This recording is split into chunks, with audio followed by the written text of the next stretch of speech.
To Nadiv, falling out of the drift had always felt like waking up. The slow, ponderous pulse of the E-drive and the kaleidoscope of galactic dust outside the cockpit windshield had always felt condensed into something as fleeting and intimate as a dream. But she'd had dreams like this one too, she supposed, as the ship plunged out of the drift shuddering, the welded panels of its fuselage rattling and screaming in protest. She didn't know how much of the ship she'd lost by now, between the many desperate jumps she'd forced the old thing through, that and the drift pirate hunter that had just dropped out of the drift behind her, already opening fire. Well, it was only a matter of time. The ship's reactor core was already leaking radiation. It would either go into meltdown under pursuing fire or crack wide open with the force of the next jump. And either way, at this range, neither one of them was getting out of this alive. Nadiv slammed the E-drive switch down on the sparking console, and as she felt the shuddering ship rev again, she closed her eyes. Maybe, she thought, it would be like falling asleep.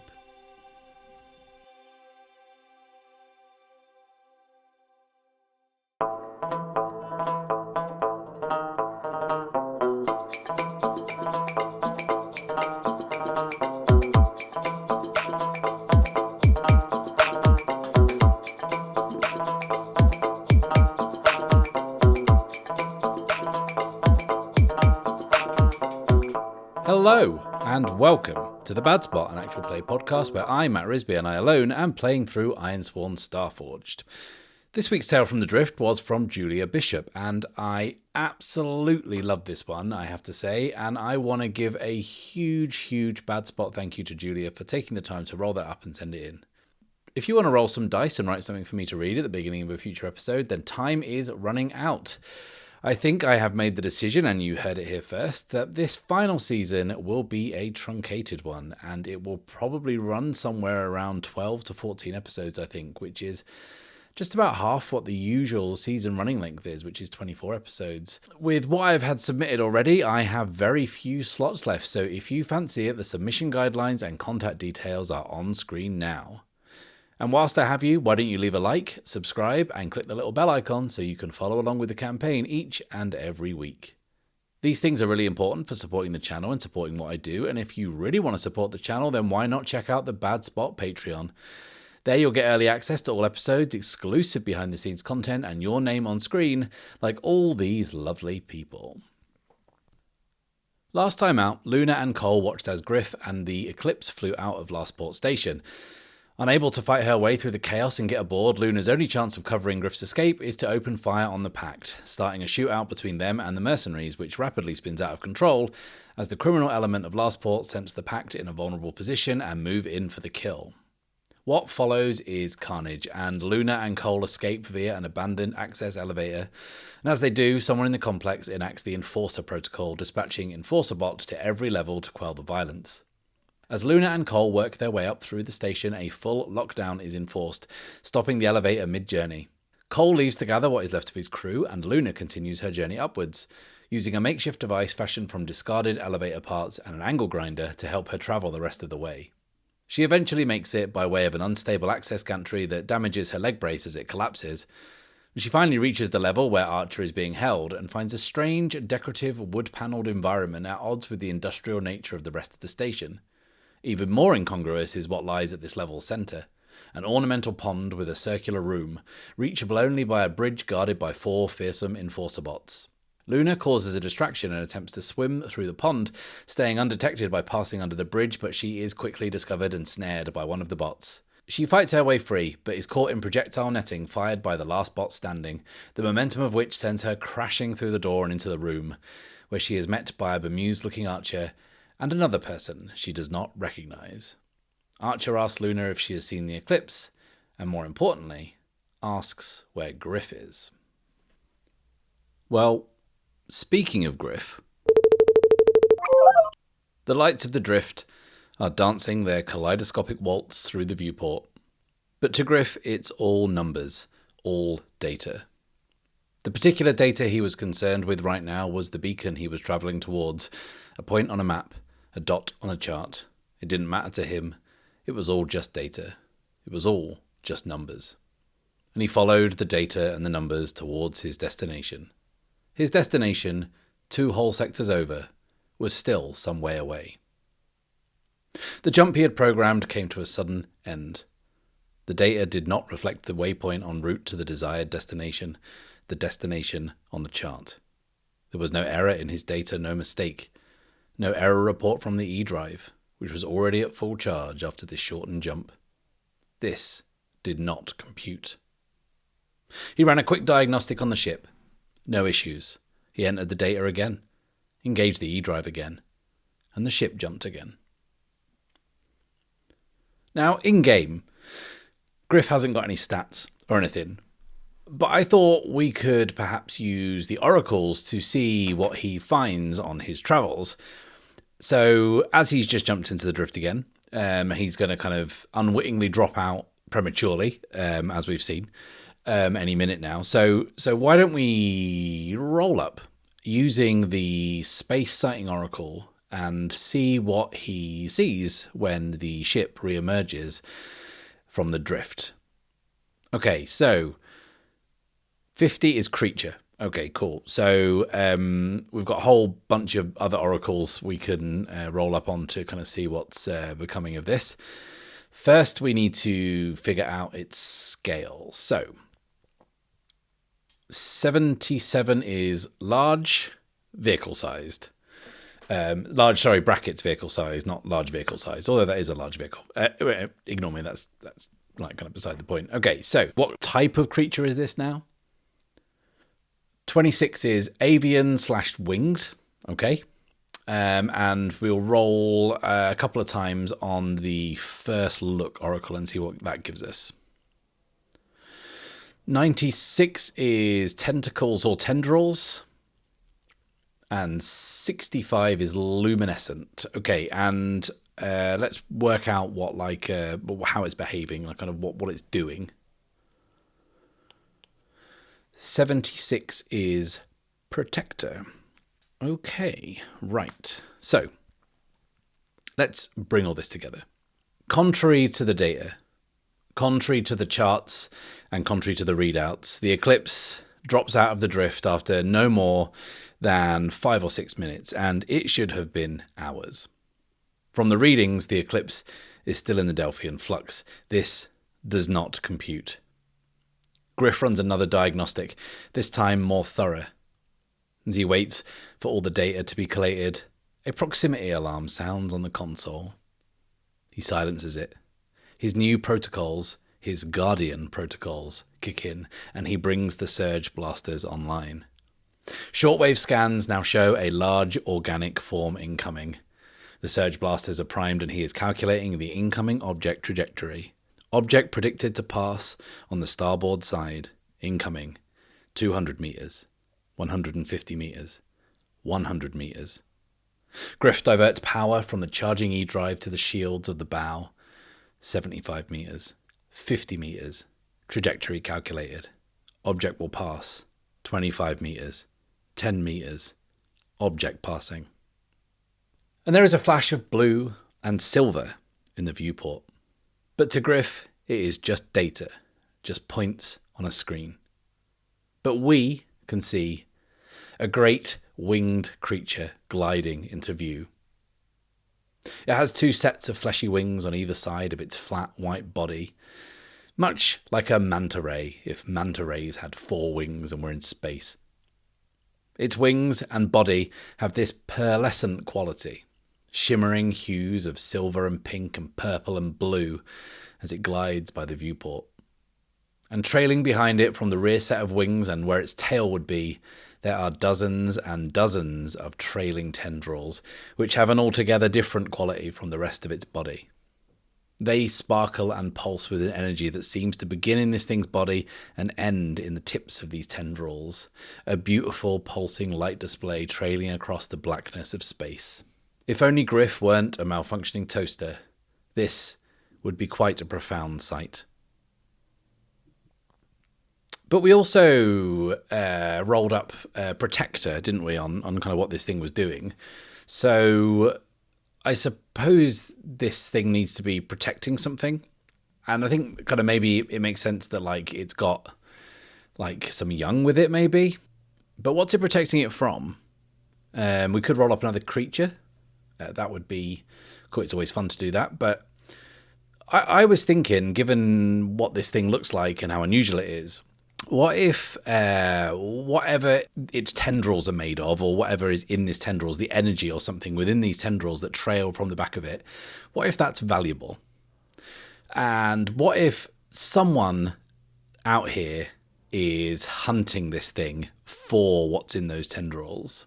So yeah, let's just say that like as these kind of mighty wings beat, you can see like beneath it there is this smaller creature, and you can see it has shorter, stubbier wings and shorter, duller tendrils, and it is sheltering below its parent. Short-range scanners now pick up another object moving in. Non-organic. Spacecraft. Small. 150 meters. So I think there's like, for the want of a better word, space whalers. And they are out here in a ship trying to harpoon this thing, this big kind of manta ray thing. And I don't know why, but I have this picture of them in a really weird spacecraft. And in my head, for some reason, it's shaped like a lobster.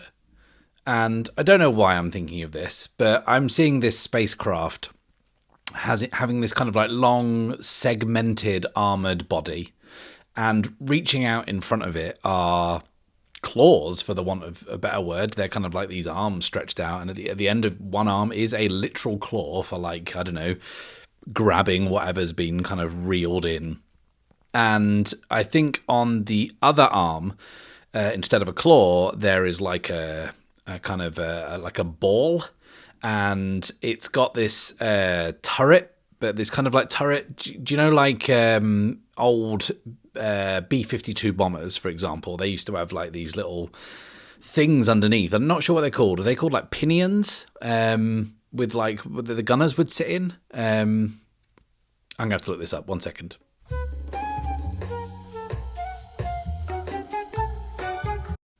A ball turret. That's an unimaginative name for it, but that's what it's called. There is a ball turret on the underside of this other arm of this kind of strange craft, and there is a gunner in there, and the gunner is kind of like has this quad-barreled space harpoon, and this ship is chasing this thing. They're either trying to capture the young or kind of get to whatever the tendrils are made of on the adult, and I think that's just a cool thing to be happening. And these aren't important people. These are just like pirates, right? I don't think they're tied to any of our factions that we're dealing with. They are just out here hunting this thing. And without wanting to keep calling it this thing, I think we need a name for this creature. And I think it's like crying shame and also a crushing blow to me that the Void Glider is already a creature in Starforged lore, because that is an annoyingly good name. So what about something like Drift Ray or Drift Wing or Drift something anyway? I think Drift Ray. Let's just settle on that. Let's not overthink that. It's not that deep. That's what we're going with. It's a Drift Ray. I like that. Cool. Short range scanners and trajectory calculator put incoming object at collision course. 100 meters. 75 meters. The surge blasters are still hot. And I think this whaling ship comes in close to the Eclipse, like really close, like it kind of didn't see it at all.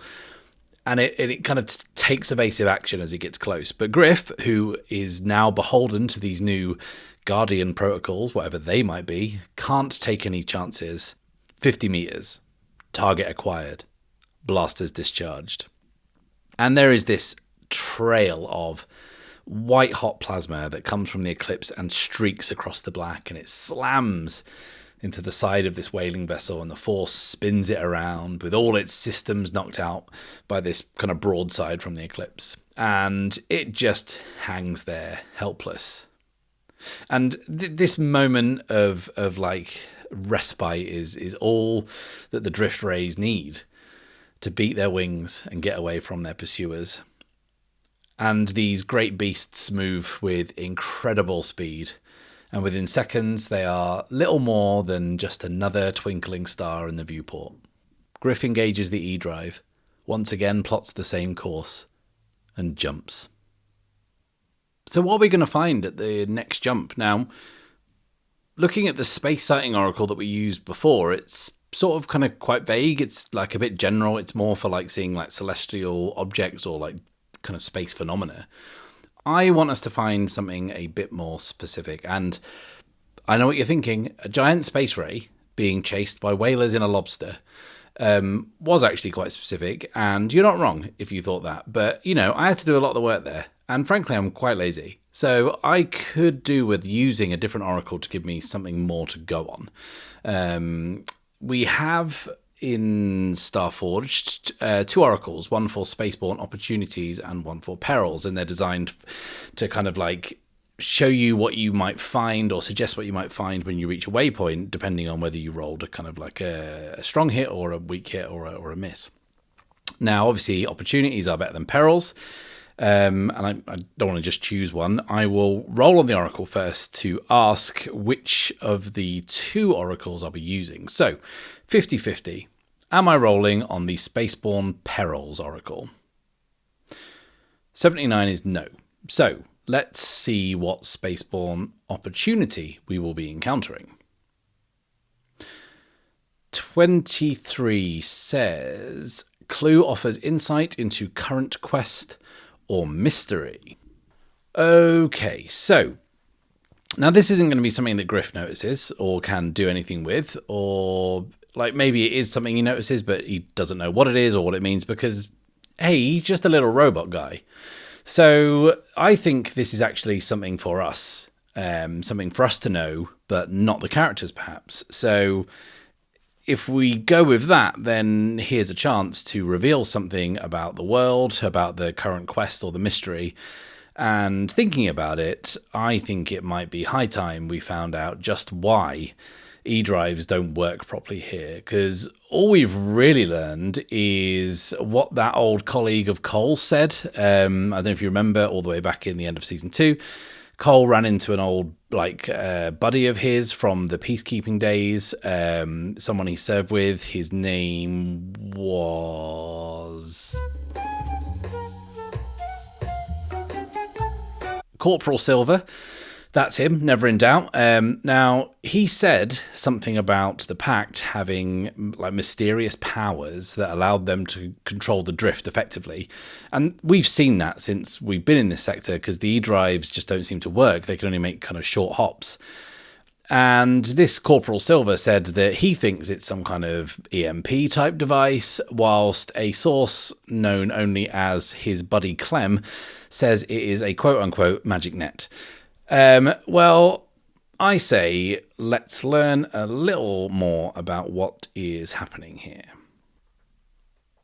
Once again, Griff finds himself running a diagnostic check, recalibrates the navigational console, checks and double-checks the data, the numbers, but it's all working as it should be. Does not compute. The Eclipse has dropped out of the drift in an empty star field much like any other. As Griff runs yet another short-range scan, it returns nothing except some scattered debris, detritus, asteroids, and the usual space junk. Once more, Griff plots the course, enters the data, and the second the E-drive is charged, the Eclipse jumps again. And we see it disappear in a purple and rose streak across the black. But seconds later, we see something else. It's just faint, but it is there. We see the debris scattered around, glistening briefly, with a blue-green glow. It's the briefest of shimmers, like the swirling colours you see when petrol sits on top of water. We zoom in to see rocks, small asteroids and sparkling fragments of dust. Just space dust. Eons old, fragments of some asteroid belt. But in amongst the larger pieces, there is something that is not a piece of ancient rock, although you could easily mistake it for one. There is a small device about the size of a football, and it has a green glow slowly fading at its core. In the distance, we see another, in amongst the debris. It briefly glows, then fades. It is so subtle as to be almost imperceptible, but the glow fades and the lights dance through the pieces of space debris. And then we follow it, stretching out in a vast belt, covering unfathomable distances. Every now and then a dim green glow emanates from in amongst what to anyone else would look unremarkable. And we zoom out to follow this asteroid belt further and further across the sector, and it goes on seemingly forever across space. Until we stop at something unexpected. A huge hauler-type spacecraft, bulky and industrial, dark grey and dirty, with a massive cargo compartment accounting for easily 80% of this thing's total size. And it is dumping debris into the belt. Inside, we see hooded acolytes working busily, using these large, ancient-looking snowplow-type vehicles to move mountains of material around the cargo bay towards a hatch where it is released into space. The material looks like a fine black sand, and periodically, heaps of the stuff is slowly trailed out into the asteroid belt as the hauler follows it. In amongst the black sand are large pieces of rock, although on closer inspection they are actually small devices about the size of a football, and they also disappear into the belt. We leave the hauler and move once again at great speed through space, following this belt for hundreds of thousands of miles until we break away from it and follow another, different hauler. This time not dumping its cargo, this time returning empty from its most recent trip. It is returning to its base of operations, which as the camera moves up, we see is the vast city space fortress of Narthex Prime, home to the Pact. We follow the hauler into one of the dozens of docking bays in this Titanic craft's port side. We leave the docking bay and move through corridor after corridor, the bronzed interiors populated by thousands of acolytes going about their duties. We eventually reach what appears to be a vast dome chamber, watched over by dozens of armed vanguard, patrolling the perimeter as a huge segment, easily 200 meters long, of what appears to be black iron gate is broken down by white-robed masters, using bizarre, almost steampunk mechanized limbs that are strapped to their torsos. The pieces that are broken away are passed along a conveyor belt, watched over by more masters taking readings and measurements with their antique gauges and instruments. The pieces are handled with great care at the end of the belt by acolytes who use long pincers to place them gently on wheeled dollies, and we watch lines and lines of them disappearing to another part of this enormous complex, this industrial, almost forge-like area, where the pieces of black iron are put into a huge machine, all pipes and glass chambers like some massive furnace crossed with a church organ. It towers above everyone and everything in this place. The pieces of black iron are placed carefully onto another belt that feeds into this machine, under the watchful eye of another master, who is turning dials and sliding notched runners along grooves in a wooden analog desk.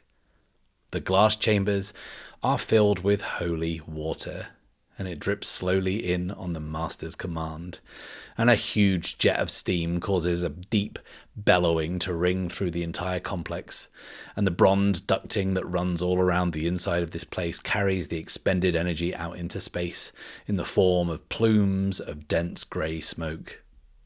Elsewhere in the complex, another belt feeding out from this furnace machine brings hot black sand, black iron ground by some mysterious elaborate alchemy into waiting minecarts, wheeled once again by dozens of acolytes.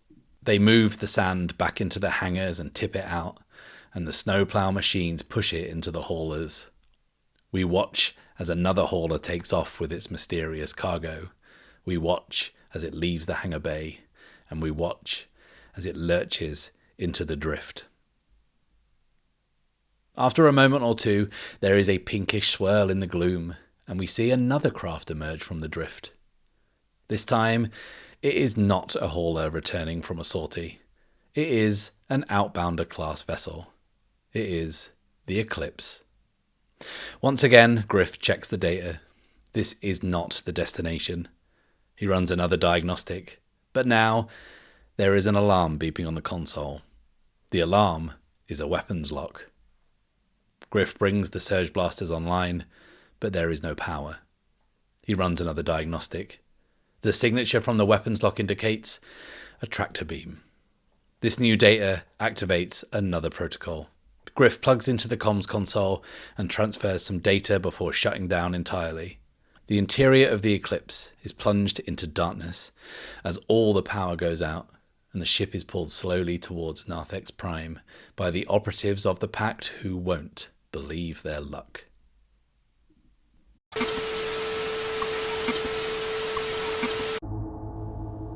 Professor Darwin stands over a desk in a canvas tent. She looks tired and stressed as she watches lines of data and text fill a small screen in front of her. As the transmission ends, she hangs her head, deflated and despondent. After a moment spent with only her despair for company, she takes a deep breath and pulls some heavy goggles down from her head over her eyes. She pulls a scarf from her neck, up over her face, and steps outside into a wall of swirling brown dust. She puts her head down and pushes through the storm, working her way up to a rocky outcrop. She looks up as there is a momentary break in the clouds of dust, and we see, towering up, hundreds of meters into the sky, a vast spire of black iron. In the distance, we can just about make out another. As the professor looks upon the landscape that has haunted Archer's dreams since he first stepped through the gate on Paxton Hold, she pulls down her scarf and says to herself, "Find me, Barlow. Find me."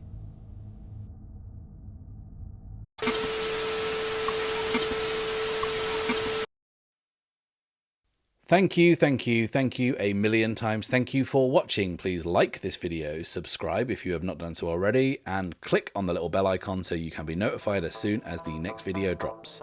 I'll be back next time, but until then, it is farewell and safe passage.